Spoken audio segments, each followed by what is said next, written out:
this indicator right here is called the ADX and DI right here. It's a average directional index and directional index. It's just trend and direction. So they're at the level of 25. That is the highest probability of trend playing out in that direction that the DI plus has signaled. So this is direction plus trend. So right here we have our DI plus, which is the blue line. This is bidirection. And then we have our DI minus, and that is our sell direction. So we have a cross, but once we have these crosses, we're like, okay, well, what do we do now? We look at this white line. It's called the ADX, average directional index. It's trend. So we wait for this white line to get to this level of 25. And once that happens, we can then execute what the direction is telling us. So it's telling us buy direction. So we buy. Before we buy, we have to look at the daily time frame. So this is our daily candle. It just shows the daily time frame. So like as a trend trader, I'm trying to trade trend.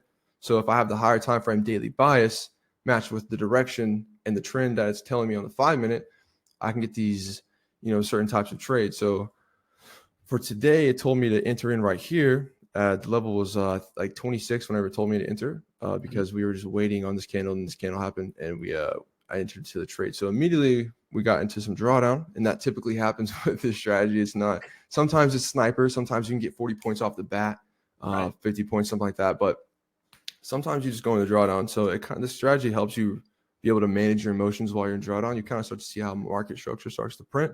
So our original stop loss, like I said, like on our last podcast I was with, I like those big stop losses. So I'm looking down here for my stop loss at first. It's a big stop loss, 181 points, but you can manage it. So you see the trade play out. We see this new low that's created. So we then move our stop loss to this low.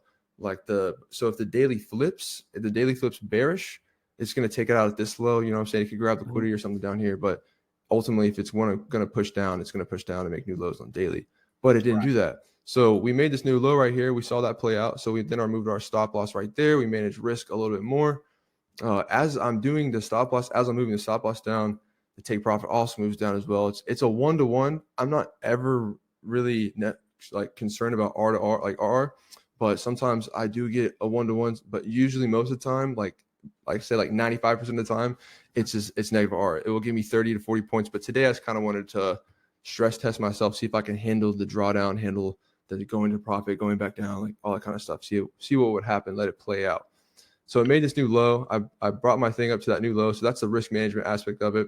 It's still, the ADX is above 25 this whole time, and DI plus is still not crossed DI minus. So it ends up playing out in our favor, and we got 80 points profit on YM, and it's all connected to my 10 accounts.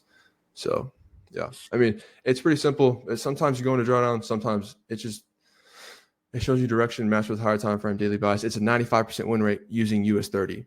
I can show you my journal, but overall it's 85% win rate from 9/21/2023 to now. So let me ask you something, because you said something that I'd not heard before from another trader. So as you move your stop loss up, you're moving your target down in the case of a long trade? Yeah, because my max, I guess, RR, whatever, I'm willing to risk the whatever I'm losing to gain 1. Like if I'm losing 80, I want to get 80. But I'm not really trying to go for a 1 to 2, because usually my stop losses are ginormous. I'm saying that today was 80 points. For some people that's a little bit bigger of a stop loss, but with US 30, the ranges of US 30 and how it drives are a lot bigger than some other pairs. So you kind of have to manage that with along, the stop loss. So sometimes your most recent low is going to be 100 points. And you just, that's what you have to do, for me at least. But some people don't want to do that. But this is how the strategy works, and this is how I manage risk. That's how I've learned to manage risk, by moving my stops up as well.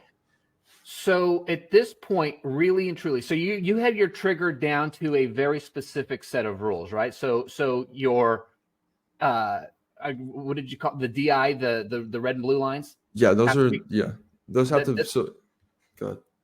So they're going to cross into either long or short.